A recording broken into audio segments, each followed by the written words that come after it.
L'avenir du maintien à domicile des personnes âgées ou dépendantes passera aussi par la robotique. Au Technopole Brest-Iroise de Plouzané dans le Finistère, des ingénieurs et doctorants travaillent sur le développement de ces applications. André Thépeau, directeur d'études, nous ouvre les portes du Living Lab de l'IMT Atlantique. Avec le vieillissement de la population, le maintien à domicile dans des conditions optimales de confort et de sécurité est un véritable défi de société. À Brest, dans les laboratoires de l'équipe Interaction Humain, Systèmes et Environnement Virtuel de l'IMT Atlantique, on met au point des dispositifs robotiques dont l'objectif est de porter assistance aux personnes âgées ou dépendantes. On fait le pari que les nouvelles technologies peuvent aider les personnes à vieillir en sécurité au sein de leur domicile. Et parmi ces nouvelles technologies, il y a effectivement depuis quelques années des travaux sur les robots. Donc on a plusieurs types de robots, des robots humanoïdes, des robots avec des bases roulantes, des robots compagnons. Et les robots peuvent non pas remplacer les aidants, mais peut-être les suppléer, les aider. 95% des Français souhaitent vieillir dignement et en sécurité au sein de leur domicile.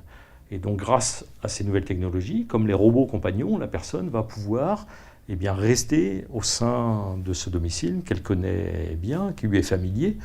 Imaginer des services effectivement de sécurité, mais aussi pour améliorer le lien social, etc. Il n'y a que l'imagination qui nous bride pour imaginer toute la palette de services que l'on va proposer à la personne.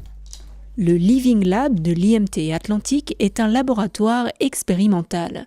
Il reproduit l'environnement d'un appartement standard avec la particularité d'être doté de capteurs et de caméras.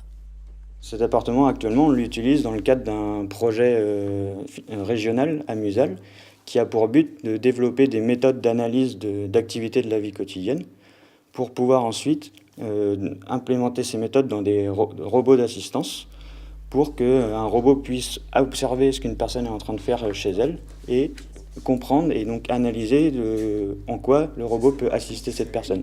Par exemple, ça peut être, elle se rend compte que la personne a besoin d'un objet, donc le robot va comprendre ça et va aller chercher lui-même l'objet.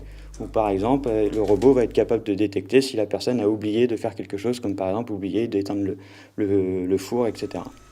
L'équipe de chercheurs travaille dans une démarche de co-conception. Les recherches se font en lien avec les familles, les professionnels de santé et les personnes âgées, afin que les services issus de ces recherches répondent à de vrais besoins. On a besoin de solliciter des psychologues, des ergonomes, des médecins, et donc voilà, dans les mêmes milieux avec les ingénieurs, on essaye de distinguer quelles sont les situations dans lesquelles ce type de robot pouvait apporter son aide. Donc on parle de différentes catégories de la vie quotidienne. Par exemple, préparer son repas, ranger des objets. Et tous ensemble, on essaye d'imaginer des services qui répondent à des vrais besoins, pour pas que les recherches qu'on mène ici à l'IMT Atlantique ne deviennent des ruines technologiques. Il faut que les recherches répondent à un vrai besoin. Placez vos avant-bras devant vous, les paumes vers vous. Poppy est un robot humanoïde. Son objectif, accompagner les patients en phase de rééducation.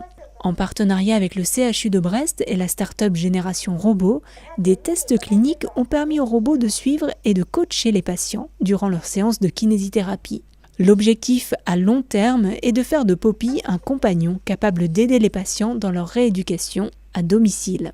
On avait fait déjà des pré-tests avant de présenter en fait Poppy aux patients. On a demandé à des gens de tous les jours de voir comment est-ce qu'ils perçoivent le robot, et on a eu comme surprise qu'ils s'attendaient en fait à voir un robot du genre Terminator très grand, et ils ont été très surpris en fait de voir une plateforme finalement assez petite et presque fragile, ce qui a en fait désinhibé leur première peur quand on a commencé à parler de ce projet. Donc pour l'instant, le robot est en phase de développement. Il n'est pas du tout opérationnel pour être pris en charge par les patients chez eux, mais nos premiers tests préliminaires montrent qu'il peut en effet être utilisé sur des longues durées sans l'aide d'ingénieurs qui soient tout le temps à côté pour le manipuler.